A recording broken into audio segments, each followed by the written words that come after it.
반갑습니다. 강튜브 스포츠 채널에 방문해 주셔서 감사합니다. 프로스포츠 분야에서 중요한 포인트인 감독 전술, 부상자 현황, 최근 경기력, 이적시장 선수 영입 현황까지 세심하게 분석해서 맞춤형 솔루션을 제공해 드리겠습니다. 강튜브 멤버방에서는 가짜 정보나 금전적인 요구, 가입 권유 등 일체 없습니다. 가벼운 마음으로 입장해 보시면 확실한 정보 손쉽게 받아보실 수 있으니 고정 댓글 꼭 확인해 보시길 바랍니다. 경기 분석 시작 전에 구독과 좋아요, 알림 설정 한 번씩만 간곡히 부탁드리며 경기 분석을 시작하겠습니다. 첫 번째 경기, 라이카트 대 멜버른 빅토리. 라이카트는 NPL NSW 우승 경쟁을 이끌고 있을 만큼 현재 경기력이 좋습니다. 최근 UNSW를 4대1로 꺾은 경기에서는 프레슬리 오르티스가 해트트릭을 기록했고, 이어 시드니 올림픽전에서는 마이클 코네스타보의 해트트릭으로 3대1 승리를 거뒀습니다. 지난 주말 SD 레이더스전에서도 오르티스가 2골을 넣으며 3대1로 이겼습니다. 호주컵에서도 페닌슐라 파워를 2대1로 제압한 뒤 16강에서 NPL NSW의 강호 시드니 유나이티드 58과 1대1로 비기고 승부차기에서 살아남았습니다. 골키퍼 올리버 칼락이 승부차기에서 3차례 선방한 것도 컸습니다. 다만 공격진에서는 변화가 있었습니다. 시즌 초반 NPL NSW 22경기에서 12골을 넣었던 유망주 오스카 곤살레스가 7월 뉴캐슬 제츠로 이적했습니다. 여기에 12일 시드니 유나이티드 58전에서 120분을 소화했고 막판에는 프랑코 파리넬라의 퇴장으로 10명이 싸웠습니다. 사흘 뒤 SD 레이더스전까지 치른 만큼 경기 감각은 좋지만 체력 부담은 분명합니다. 반면 멜버른 빅토리는 조바니 사바렛의 감독 부임 뒤 선수단을 크게 바꿨습니다.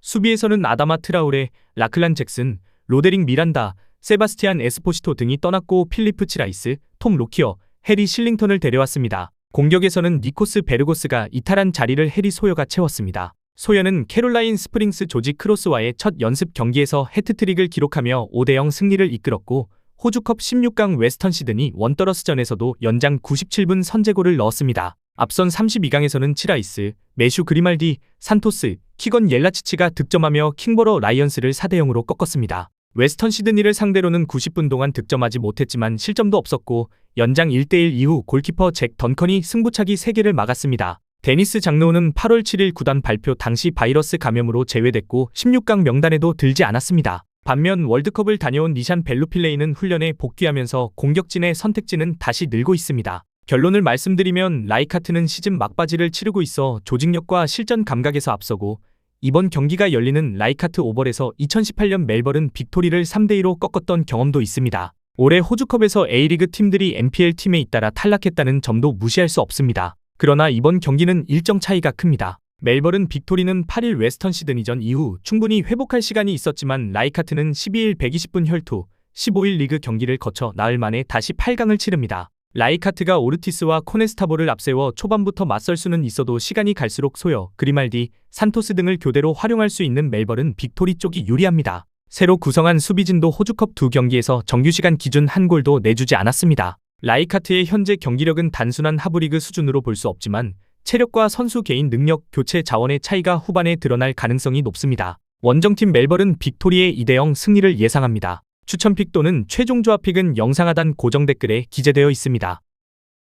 두 번째 경기, 충남아산 대 대전. 충남아산은 K리그에서 7승 7무 8패, 승점 28을 기록하고 있습니다. 최근 리그 5경기는 전남전 0대1 패배, 화성전 2대3 패배, 성남전 2대0 승리, 안산전 1대1 무승부, 대구전 0대2 패배로 1승 1무 3패와 5득점 7실점입니다. 직전 대구전에서는 점유율 51%를 기록했지만 슈팅 10개 가운데 유효 슈팅은 3개에 그쳤고 후반에만 2골을 내줬습니다. 반면 코리아컵에서는 다른 모습을 보였습니다. 전남 원정에서 4대3으로 이긴 뒤 시흥시민전에서도 선제 실점했지만 은고이가 후반 막판 2골을 몰아넣어 2대1 역전승을 거뒀습니다. 은고이와 데니손, 비티뇨를 상황에 따라 바꿔 쓸 수 있고 데니손은 이달 성남전에서 2골을 넣었습니다. 여기에 성문경과 신일령까지 여름에 합류해 선수 선택지는 늘었습니다. 다만 16일 대구 원정을 치르고 사흘 만에 다시 경기해야 한다는 점은 부담입니다. 반면 대전은 K리그 1에서 6승 8무 9패, 승점 26으로 9위에 있습니다. 최근 5경기에서는 전북과 0대0으로 비긴 뒤 김천에 2대3으로 패했고 광주를 2대0, 안양을 2대1로 연달아 꺾은 다음 서울에 2대4로 역전패했습니다.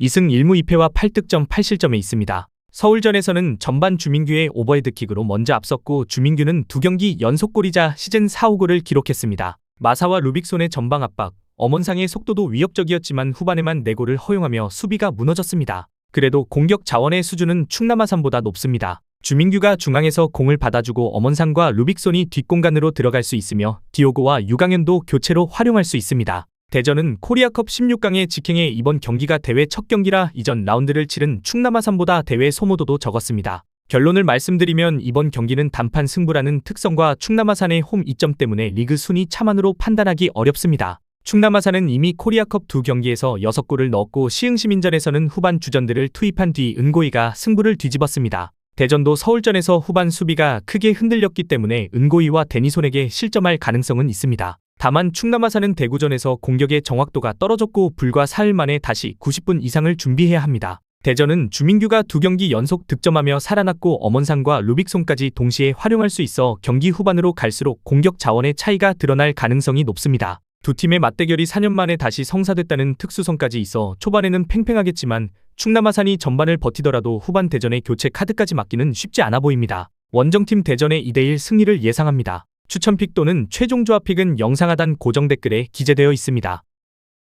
세 번째 경기, 김포 대 김천상무. 김포는 K리그2에서 7승 10무사패, 승점 31을 기록하고 있습니다. 최근 리그 5경기에서는 대구, 용인, 경남, 천안과 비겼고 충북 청주를 3대0으로 꺾어 1승 3무와 7득점 4실점을 기록했습니다. 직전 천안전에서는 김성준이 전반 26분 선제골을 넣었지만 후반 동점을 허용해 1대1로 끝났습니다. 루이스가 시즌 10골로 공격을 이끌고 있고 부상에서 돌아온 디자우마는 충북 청주전 복귀골을 넣었습니다. 루안도 같은 경기에서 이도움을 기록해 공격진의 상태가 나쁘지 않습니다. 코리아컵에서는 K리그1 인천을 원정에서 1대0으로 꺾었습니다. 주축 공격수를 대거 선발해서 제외하고도 실점을 막았고 후반 추가시간 교체로 들어간 김민식이 결승골을 넣었습니다. 이번 경기 뒤 리그 일정까지 비교적 여유가 있어 김천보다 주축 선수 활용 부담도 작았습니다. 홈에서 수비 간격을 유지한 뒤 루이스와 루안을 빠르게 연결하는 김포 특유의 공격은 단판 승부에서 충분히 경쟁력이 있습니다. 반면 김천상무는 K리그1에서 4승 13무 6패, 승점 25로 11위지만 최근 경기력은 크게 좋아졌습니다.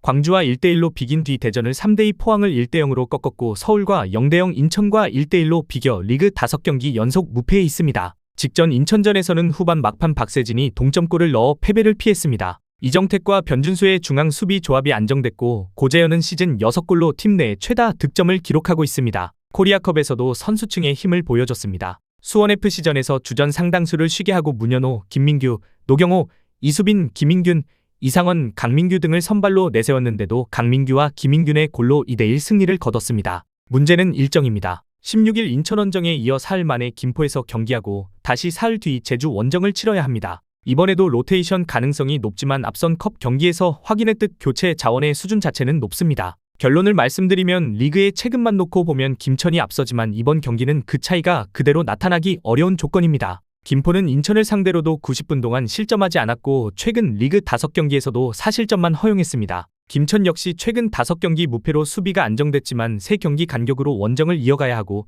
제주전을 고려하면 고재현과 박세진 등 주축 자원의 출전 시간을 조절할 가능성이 있습니다. 반대로 김포는 루이스, 루안, 디자우마를 적극적으로 활용할 여지가 큽니다. 다만 김천은 수원FC전에서 로테이션을 가동하고도 강민규와 김인균이 득점할 만큼 선수층이 두텁고 김포가 전진한 뒤 생기는 공간을 이용할 빠른 자원도 충분합니다. 김포가 홈에서 초반부터 밀리기보다 수비적으로 버티며 팽팽한 승부를 만들 가능성이 높지만 경기 후반 교체 자원의 질과 개인 결정력에서는 김천이 조금 앞서고 있습니다. 연장까지 가지 않고 후반 한 골 차로 갈리는 흐름에 무게를 두며 원정팀 김천상무의 1대0 승리를 예상합니다. 추천픽 또는 최종 조합픽은 영상 하단 고정 댓글에 기재되어 있습니다.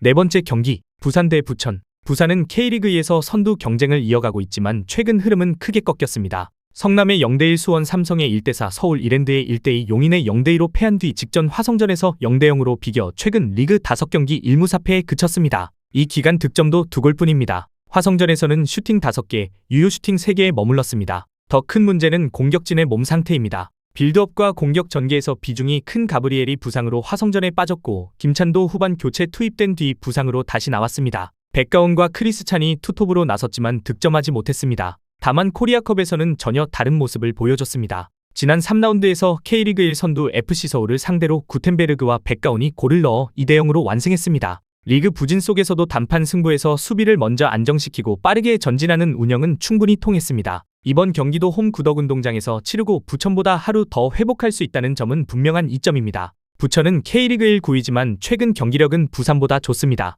인천과 1대1로 비긴 뒤 강원을 3대0으로 꺾었고 광주와 0대0 직전 전북전에서는 3대2로 승리해 최근 4경기 2승 2무로 패하지 않았습니다. 전북전에서는 점유율이 28%에 불과했지만 전반 슈팅에서 앞설 만큼 상대 진영에 들어갔을 때 공격이 날카로웠습니다. 성예권과 김종우가 전반 14분 안에 2골을 만들었고 갈레고는 선제골을 도운 뒤 후반 직접 결승골까지 넣었습니다. 갈레고와 바산이 구스타보를 활용한 빠른 공격은 부산 수비에도 부담이 될 수 있습니다. 코리아컵 3라운드에서는 리그 주전 대부분과 외국인 선수를 쉬게 하고도 파주 프런티어를 3대0으로 꺾었습니다. 후반 44분까지 0대0이었지만 김승빈, 조성준, 박정인이 7분 사이 3골을 몰아넣었습니다. 주전 의존도가 높지 않다는 점은 빡빡한 일정에서 큰 장점입니다. 다만 전북전을 16일 저녁에 치른 뒤 19일 부산 원정에 나서기 때문에 체력 회복 시간은 부산보다 짧았습니다. 결론을 말씀드리면 부산은 K리그에서 더 좋은 시즌 성적을 내고 있고 이미 코리아컵에서 FC 서울을 탈락시켰기 때문에 홈팀이라고 해서 가볍게 볼 수 없습니다. 지난해 K리그에서도 부산이 부천을 상대로 2대0, 4대2 승리를 거둔 경험이 있습니다. 그러나 현재 경기력은 당시와 다릅니다. 부산은 최근 리그 5경기에서 2골밖에 넣지 못했고 가브리엘이 직전 경기에 빠진 데다 김찬까지 경기 도중 부상으로 교체됐습니다. 반대로 부천은 최근 4경기 무패 동안 강원과 전북을 모두 잡았고 공을 오래 소유하지 않아도 갈레고를 중심으로 상대의 수비가 벌어진 순간 빠르게 득점하는 힘이 좋아졌습니다. 부천이 리그 잔류 경쟁을 병행하고 있어 로테이션을 가동할 가능성은 있지만 앞선 코리아컵에서 주축을 대거 쉬게 하고도 3골을 넣은 만큼 교체 자원의 경쟁력도 확인됐습니다. 부산이 홈에서 수비를 단단히 세워 접전으로 끌고 갈 가능성이 높지만 현재 결정력과 후반 공격 카드에서는 부천이 조금 앞서고 있습니다. 원정팀 부천의 1대0 승리를 예상합니다. 추천픽 또는 최종 조합픽은 영상 하단 고정 댓글에 기재되어 있습니다.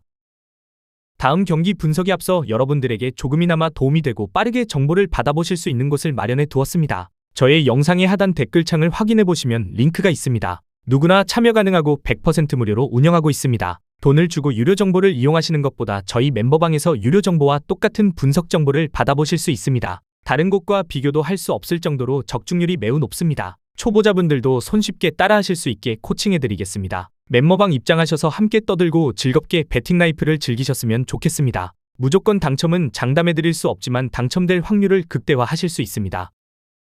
5번째 경기, 안양 대 제주. 안양은 최근 리그 3경기에서 울산의 1대3 대전의 1대2 제주의 0대2로 연달아 패하며 7위까지 내려갔습니다. 최근 5경기로 넓히면 2승 3패, 7득점 17점입니다. 그래도 코리아컵에서는 충북 청주 원정에서 블레이즈와 문성우의 득점을 앞세워 3대1로 이기며 16강에 올라왔습니다. 공격의 중심은 여전히 마테우스입니다. 시즌 8골 5도움으로 팀 내 득점과 도움 모두 1위이며 직전 제주전에서도 후반 막판 왼발 슈팅으로 골대를 맞췄습니다. 문제는 공격진의 몸 상태입니다. 제주전에서 엘쿠라노가 전반 17분 부상으로 빠졌고 유키치도 전반 34분 교체됐습니다. 불과 나흘 뒤 다시 같은 상대를 만나는 만큼 두 선수의 회복 여부가 중요합니다. 마테우스와 크네제비치가 중원에서 기회를 만들어도 최전방과 측면에서 움직여줄 자원이 줄어들면 최근 나타난 공격 정체가 반복될 수 있습니다. 반면 제주는 월드컵 휴식기 이후 리그 8경기에서 4승 3무로 한 번도 패하지 않았습니다. 최근 5경기에서도 강원과 1대1 광주의 2대1 승리, 인천과 3대3 전북의 3대1 승리, 안양의 2대0 승리를 기록해 3승 2무와 11득점 6실점으로 흐름이 좋습니다. 4개 반은 전북전에서 해트트릭을 기록해 시즌 5골 3도움까지 올라섰고 안양전에서는 신상은과 유인수가 득점하며 특정 선수에게만 골이 몰리지 않는 모습을 보여줬습니다. 아이아스와 김신진, 박창준까지 전방에서 활용할 수 있습니다. 코리아컵 3라운드에서는 화성을 상대로 0대2로 뒤지다가 3대3까지 따라간 뒤 승부차기에서 살아남았습니다. 다만 직전 안양전에서 이창민이 후반 몸에 이상을 느껴 교체된 점은 변수입니다. 중원에서 경기 방향을 잡는 비중이 큰 선수라 출전 시간이 제한되면 이탈로와 장민규의 부담이 커질 수 있습니다. 결론을 말씀드리면 두 팀은 불과 나흘 만에 장소만 제주에서 안양으로 바꿔 다시 만났습니다. 올 시즌 리그 3차례 맞대결에서는 안양이 앞선 2경기를 모두 2대1로 이겼고 제주가 가장 최근 경기에서 2대0으로 서륙했습니다. 이번에는 안양의 홈 이점이 있지만 최근 경기력 차이가 분명합니다. 제주전 2실점 장면에서 안양은 후방에서 공격으로 넘어가는 과정이 끊겼고 공수 간격도 벌어졌습니다. 반대로 제주는 전방 압박으로 안양의 패스 전개를 흔든 뒤 신상은과 유인수까지 득점에 가담했습니다. 안양이 단판 승부에서 라인을 무리하게 올리지 않고 마테우스를 중심으로 반격하면 직전 경기처럼 쉽게 밀리지는 않을 가능성이 높습니다. 그러나 엘쿠라노와 유키치의 몸 상태가 변수인 상황에서 최근 3연패의 공격 문제를 사흘 만에 완전히 고치기는 어렵습니다. 제주도 이창민의 상태를 살펴야 하지만 네게바, 아이아스, 신상은, 박창준 등 공격 선택지가 더 많고 최근 결정력도 앞서고 있습니다. 큰 점수 차보다는 한 골이 승부를 가르는 단판전으로 보고 원정팀 제주의 1대0 승리를 예상합니다. 추천픽 또는 최종 조합픽은 영상 하단 고정 댓글에 기재되어 있습니다. 6번째 경기, 강원 대 성남. 강원은 최근 공식전 3연패를 끊고 분위기를 바꿨습니다. 16일 울산 원정에서 선제골을 내줬지만 제시의 K리그 데뷔골과 상대 자책골, 후반 37분 김동현의 중거리 결승골로 3대2 역전승을 거뒀습니다. 슈팅은 9개였지만 7개를 유효 슈팅으로 연결할 만큼 마무리가 날카로웠습니다. 이유현은 2골의 출발점이 됐고 김대원도 고영준, 제시와 함께 빠른 공격을 이끌었습니다. 김대원은 8월 초까지 팀의 리그 25골 가운데 12골에 직접 관여했을 만큼 공격 비중이 큽니다. 여름에 합류한 제시까지 울산전에서 첫 골을 넣으면서 전방 선택지도 늘었습니다. 다만 일정은 상당히 빡빡합니다. 11일 간바 오사카와 ACL이 플레이오프에서 연장 120분을 치른 뒤 16일 울산전을 소화했고 다시 사흘 만에 코리아컵에 나섭니다. 강원은 아시아 클럽 대항전 참가팀 자격으로 이번 16강부터 대회에 합류하기 때문에 성남전이 이번 시즌 코리아컵 첫 경기입니다. 성남은 최근 리그 3경기에서 1승 2패를 기록했습니다. 충남 아산에 0대2로 졌고 천안을 3대2로 꺾었지만 16일 파주 원정에서는 선제골을 넣고도 후반에 2골을 허용해 1대2로 역전패했습니다. 이정빈은 천안전에 이어 파주전에서도 페널티킥을 성공시켜 2경기 연속골을 기록했습니다. 천안전 추가시간 결승골을 넣었던 양태양도 후반에 분위기를 바꿀 수 있는 카드입니다. 부상에서 복귀한 정승용은 천안전에 이어 파주전에도 선발 출전하며 수비진에 돌아왔습니다. 그러나 파주전에서는 전반 김민재의 2차례 헤더가 모두 골문을 벗어났고 후반에는 상대의 코너킥과 측면 크로스를 막지 못하면서 리드를 잃었습니다. 김혜훈 감독은 11일 새 사령탑으로 선임된 뒤 파주전에서 공식 데뷔전을 치렀지만 첫 승은 다음으로 미뤘습니다. 코리아컵에서는 김해를 상대로 이준상의 결승골을 지켜 1대0으로 승리하며 16강에 올라왔습니다. 결론을 말씀드리면 두 팀 모두 16일 리그 경기를 치르고 사흘 만에 다시 나서기 때문에 체력 부담은 공통적입니다. 다만 강원은 간바전 120분까지 포함하면 8일 동안 세 번째 실전을 치르는 만큼 주전 일부의 출전 시간을 조절할 가능성이 있습니다. 그렇다고 전력 차이가 크게 줄어든다고 보기는 어렵습니다. 울산전에서 제시와 김동현이 득점했고 박상혁, 김건희 등 교체 자원도 꾸준히 활용되고 있어 김대원에게만 공격을 의존하지 않았습니다. 성남은 이정빈의 최근 득점과 양태양의 결정력이 변수지만 올 시즌 K리그 2 20경기에서 21골에 그쳤고 최근 2차례 리그 경기에서 모두 2골을 내줬습니다. 특히 측면 크로스와 세트피스 수비가 흔들리면 이유현과 김대원을 활용하는 강원의 공격을 버티기 어렵습니다. 강원이 일정 부담 때문에 처음부터 높은 강도로 밀어붙이기보다는 선수들을 나눴으면서 승부를 가져갈 가능성이 높습니다. 홈팀 강원의 2대0 승리를 예상합니다. 추천픽 또는 최종 조합픽은 영상 하단 고정 댓글에 기재되어 있습니다. 저의 영상이 마음에 드셨다면 구독과 좋아요, 알림 설정 한 번만 해주시면 다음 분석 영상에 큰 힘이 됩니다. 추가적인 조합픽과 다양한 경기에 대한 세부적인 분석과 결과가 궁금하신 분들은 영상 하단의 댓글창 꼭 확인해 주시길 바랍니다. 스포츠토토가 처음이신 분들 혹은 적중률이 낮으신 분들께서는 멤버방 적극적으로 추천드리고 멤버방 입장하시면 분석 비교부터 해보시길 바랍니다. 멤버방에 다양한 픽스터 분들이 많이 있으니 도움을 받아서 수익을 극대화하는 것도 괜찮은 방법일 수 있습니다. 그러니 며칠 지켜보신 후 마음에 드는 조합픽 탑승하는 방법도 좋을 수 있습니다. 누누이 말씀드리지만 스포츠는 절대로 운으로 하는 게임이 아닙니다. 이제는 스포츠도 전문 분야가 존재합니다. 오늘도 저희 영상을 시청해주셔서 정말 감사합니다. 구독과 좋아요 한 번씩만 부탁드리며 저는 다음 영상에서 인사드리겠습니다.